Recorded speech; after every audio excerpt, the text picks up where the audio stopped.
আমি ফেসবুকে ছবি ছাড়বার ভয়ে আমি আইতে বাধ্য হয়েছি, স্বামীকে ওষুধ খাওয়াইতে আমি বাধ্য করছি। রাতে কখন আসেন আপনি? তখন মানে ধরেন 1টা থেকে 2টা এরকম, 1:30টার ভিতরে।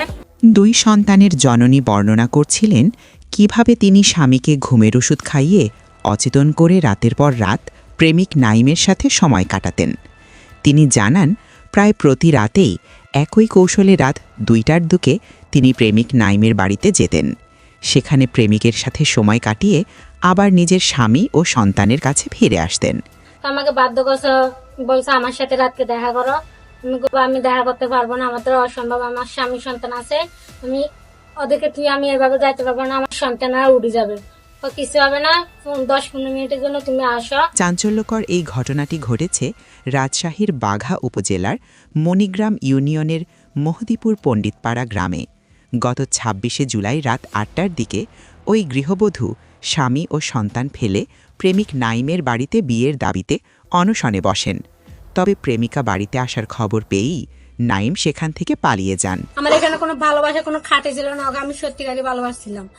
কিন্তু আমার মা বাপে বিয়ে দিছে, ঠিক আছে, জোর করে আমার শ্বশুর আনছে। মানে আপনি যাকে বিয়ে করেছেন, যে স্বামী, তাকে আপনি ভালোবাসতেন?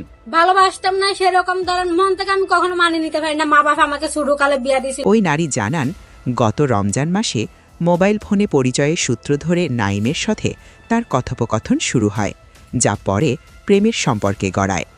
ইমোতে ভিডিও কলে কথা বলার সময় নাইম কৌশলে তার কিছু গোপন ছবি নিয়ে নেয়। পরবর্তীতে সেই ছবি ইন্টারনেটে ছড়িয়ে দেওয়ার ভয় দেখিয়ে নাইম তাকে শারীরিক সম্পর্কের প্রস্তাব দেয়।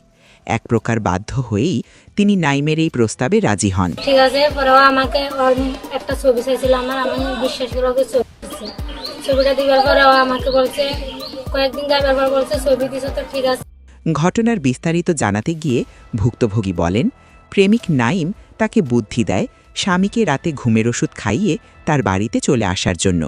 নাইম বলতো সে তার বাবা মাকে ম্যানেজ করে নেবে। প্রেমিকের কথা মতো তিনি স্বামীকে ওষুধ খাইয়ে রাতে নাইমের বাড়িতে যেতেন এবং তাদের মধ্যে একাধিকবার শারীরিক সম্পর্ক হতো। নাইম তাকে বিয়ে করা এবং 2 সন্তানের দায়িত্ব নেওয়ারও আশ্বাস দিয়েছিল। সেই ভরসায় তিনি মঙ্গলবার রাতে নাইমের বাড়িতে চলে আসেন। তো আমাকে আশা দিয়েছে, তোমার স্বামী তোমার দুঃখ বোঝে নাই, তোমার আশা বোঝে নাই, কখনো তোমার কষ্ট ভাগ করে নাই, আমি তোমার সব কষ্ট সবকিছু ভাগ করে নিব।